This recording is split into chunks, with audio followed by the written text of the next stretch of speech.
Assalamualaikum warahmatullahi wabarakatuh, para pecinta ikan hias di seluruh Indonesia.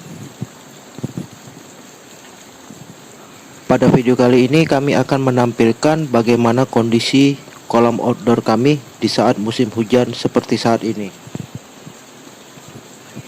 Kebetulan saat ini merupakan hari kelima di mana kolam terpal kami ini terpapar oleh air hujan secara langsung.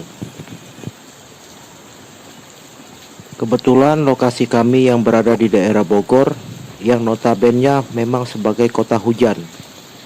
Jadi seperti inilah kondisinya di saat hujan, di mana curah hujan di sini cukup tinggi dan berlangsung hampir setiap hari pada musimnya. Jadi di video kali ini kami akan berbagi pengalaman bagaimana cara menangani atau perawatan kolam dan ikan kita di saat musim hujan. Apakah kondisi seperti ini berisiko terhadap ikan-ikan kita? Jawabannya ya. Jadi di sini kami akan jelaskan bagaimana cara kami memaintain kolam dan ikan kami pada saat musim hujan. Seperti saat ini yang sedang kami alami. Jadi pertama-tama yang harus kita perhatikan saat kita menentukan kolam outdoor, yang pertama itu adalah lokasi dari penempatan kolam itu sendiri. Seperti yang terlihat di video kami ini, di mana air kolam kami ini sudah tercampur atau terkontaminasi dari kotoran atau debu-debu yang menempel di atas genting dan mengalir langsung ke dalam kolam. Kami tidak menyarankan penempatan lokasi seperti ini.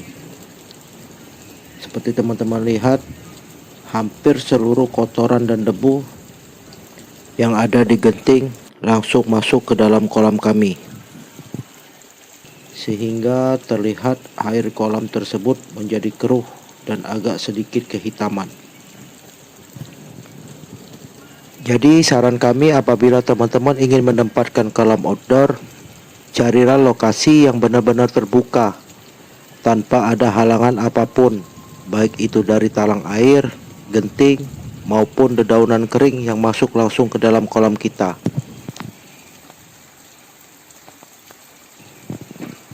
Langkah selanjutnya yang kami lakukan adalah kami mempersiapkan dan mengantisipasi kondisi seperti ini dengan menggunakan media filter yang memang dapat meningkatkan atau menjaga pH air kolam tersebut, seperti karang jahe, batu apung yang kami gunakan saat ini sebagai media pH buffer terhadap air kolam tersebut. Apabila memang curah hujan tinggi seperti ini, maka kami stop untuk pemberian pakan terhadap ikan-ikan kami. Karena memang apabila kita memiliki kolam outdoor, pakan alami di kolam tersebut sebenarnya sudah tersedia, seperti alga atau lumut. Dan apabila memang kita mau memberikan pakan, maka pakan yang kami berikan bukan berupa pelet, melainkan cacing beku atau pakan hidup lainnya. Karena sepengalaman kami, nafsu makan ikan kami agak sedikit menurun apabila di kondisi hujan seperti saat ini. Karena apabila air kolam kita terlalu sering kemasukan air hujan, itu dapat menyebabkan perubahan pH air, pH swing, yang dikarenakan tingginya tingkat keasaman dari air hujan tersebut. Dan ini berdampak buruk terhadap ikan-ikan kita nanti. Ini adalah kondisi pada keesokan harinya teman-teman. Jadi pada pagi hari ini biasanya yang kami lakukan adalah melakukan pengecekan terhadap kondisi kesehatan ikan kami setelah 5 hari kolam ini diguyur hujan. Yang pertama itu adalah memastikan apakah ikan-ikan terkena gejala penyakit. Biasanya yang pertama kita lihat apakah ikan-ikan ini dapat berenang secara aktif di dalam kolam, seperti yang kita lihat saat ini. Apabila terlihat aktif, kemungkinan ikan-ikan ini masih dalam keadaan yang sehat dan fit. Selanjutnya, kita harus melihat dan memastikan kondisi fisik ikan kita secara langsung. Apakah terdapat penyakit seperti jamur, kutu, parasit, atau sebagainya. Biasanya seperti white spot atau bintik putih. Bisa juga terdapat kutu jarum. Apabila terdapat ikan-ikan yang terkena gejala penyakit seperti itu, sebaiknya segera angkat dan karantina di dalam tank khusus agar tidak terjadi penularan terhadap ikan yang lainnya. Dan ini adalah kolam ikan kami yang lainnya, teman-teman. Prosesnya sama seperti yang kita jelaskan tadi. Kita harus dapat memastikan bahwa ikan-ikan yang ada di dalam kolam ini tidak memiliki gejala atau terserang berbagai penyakit. Setelah proses identifikasi terhadap ikan dan kolam kita selesai dilakukan, maka langkah selanjutnya yang kami lakukan adalah kami melakukan penyiponan terhadap sisa kotoran dari bekas debu, bahkan pasir yang terdapat di dasar kolam ini. Seperti inilah teman-teman risikonya apabila kita salah dalam penempatan kolam. Dan ini cukup berisiko terhadap kesehatan ikan-ikan kita.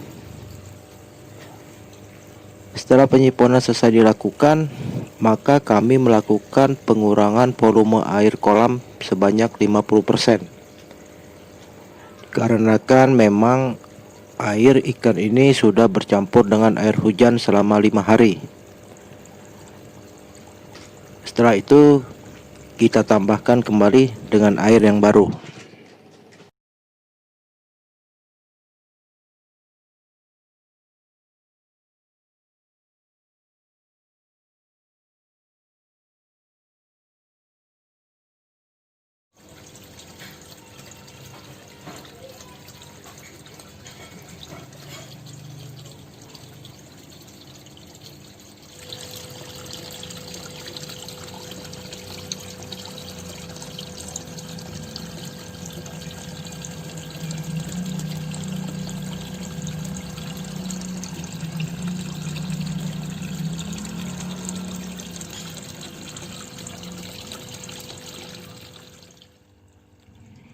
Cara kami meminimalisir pertumbuhan penyakit yang ada di dalam kolam. Jadi biasanya kami menambahkan berbagai macam jenis obat penyakit ikan.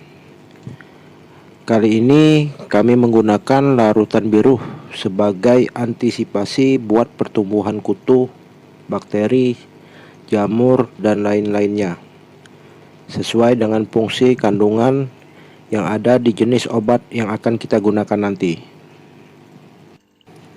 Berdasarkan pengalaman kami, cara ini cukup efektif dan berhasil, dimana sampai dengan saat ini kita sedang memasuki musim hujan. Ikan-ikan yang ada di kolam ini cukup sehat dan belum ada menunjukkan tanda-tanda terserang penyakit.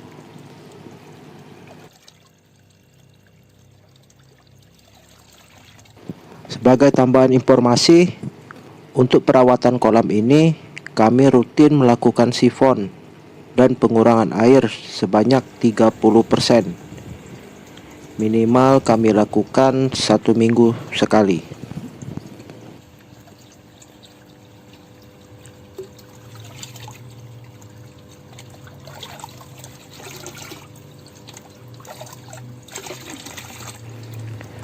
Mungkin cukup sekian video dari kami.